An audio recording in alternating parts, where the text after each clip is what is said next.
Hey guys, so as you can probably tell, I'm not going to be at school today, so I'm going to make this quick video to show you what I expect you to do. First thing you need to do is log into Google Classroom and watch this video. I'm assuming you figured that out since you're here and you're watching this video. Once you finish watching the video, you're going to open up the Google form that is also in Google Classroom, and you are going to complete the form and submit it. And then the final thing is you're going to use your boards to do some drafting, and you have two options here. The first option is you can draft the wooden blocks that we have in the classroom.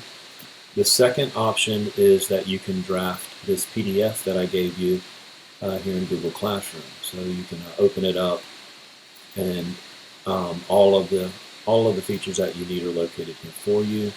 I'm showing you the front view, and I'm showing the isometric view. And you can use these to show the three orthographic views that we've been learning. Give you a little bit more information about this shape. You see it here in the 3D design program that I used.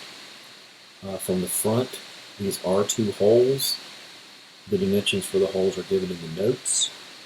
From the top, you can see that this arc is cut all the way through.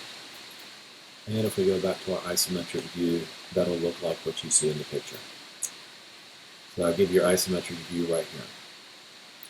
Alright guys, so continue doing your drawings. I'll have them collected when I come back on Wednesday.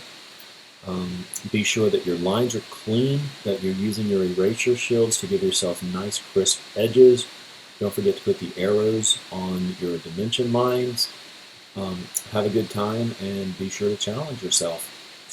Hope to see you very soon once I get back feeling better.